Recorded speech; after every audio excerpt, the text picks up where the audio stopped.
Okay, good morning, you guys. So I was only gonna do one video, but then I forgot to do the review for the Covergirl concealer. I was supposed to do this review yesterday, so I do apologize. I end up having a migraine headache, and if you do not know, when I have the traumatic headaches, I actually have to lay down and actually had to get off work early. So I do apologize because my goal is to try to put a video up at least every day. Until I get all of my beauty products reviewed. So I end up attempting to do the video with the headache, but the headache was so intense. I did leave the video and stopped and lay down and try to get some rest. It was just a mess yesterday. But I'm gonna get into this review. So this is the CoverGirl True Undercover Concealer. I got this one in caramel. Now there are like multiple shades, and when the launch first came out for this, I was not very excited because I didn't see a lot of neutral undertones or undertones that are similar to mine. And I have a hard time with concealer looking natural. I don't like it looking, I don't know, bright. Like the brightness, it's a little bright today. Yesterday was way too bright. But I was using number 14 from Juvia's Place, which I will be doing a review probably next week. Probably the end of next week going into the following week because I'm going to use it a few more times. But I just don't like the way they look. I know a lot of people like the bright look and they look like high headlights under the eyes. I do not like that. And for me personally, because I have golden neutral undertones, I don't have two-toned skin. Like I'm lighter in the center and darker on the outside. That's actually not my skin tone. I'm actually one skin tone. The only reason why I'm wearing concealer is because I'm aging and the medication I'm on is making like my eyes just a little puffier than normal. So I'm just trying to conceal that. I'm actually, sometimes if I get really sick, I do get dark, but it's not that bad. So I'm not suffering from hyperpigmentation or discoloration or anything of that nature. So I needed to get a concealer that was close to my skin tone that worked with other concealers. I use this a lot. I've been using this on and off for the last 3 or 4 months. I actually like this concealer. I like the fact it's a doe flip applicator. It does dry down a little matte.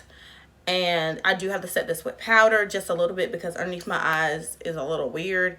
And because it's like puffy underneath it does kind of crease with a few concealers, even with the e.l.f. concealer. So to keep it from looking so dry and matte, because I already have dry skin and I feel like that's drying out underneath my eyes even worse, I just do not put nothing underneath my eye.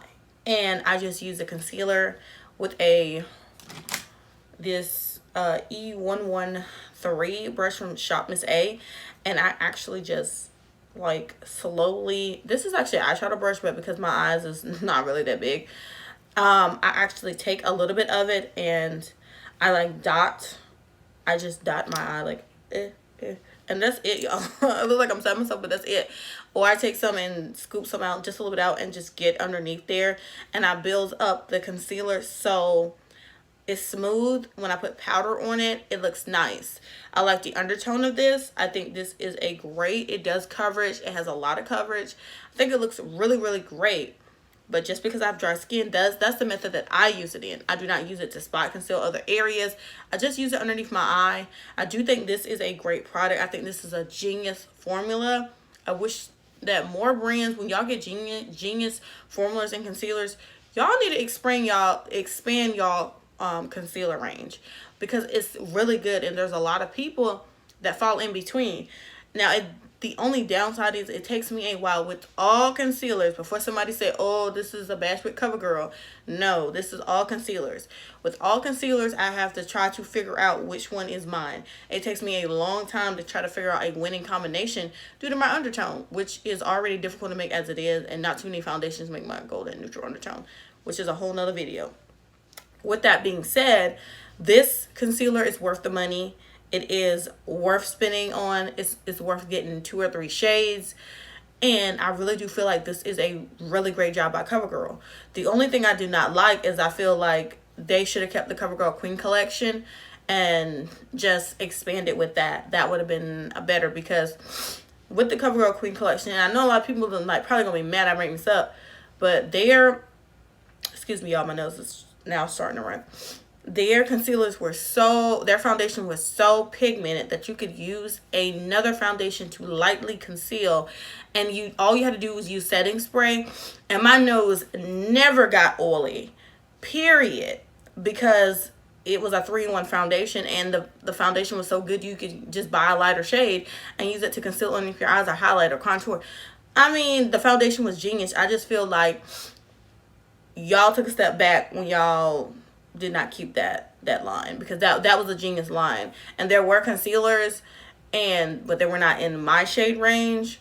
But I feel like y'all could have just combined this new launch and just kept the CoverGirl Queen Collection. That's just my personal opinion, because the foundations are not, whoo child. So that's my only gripe with this, like the whole new matte made line, whatever this is.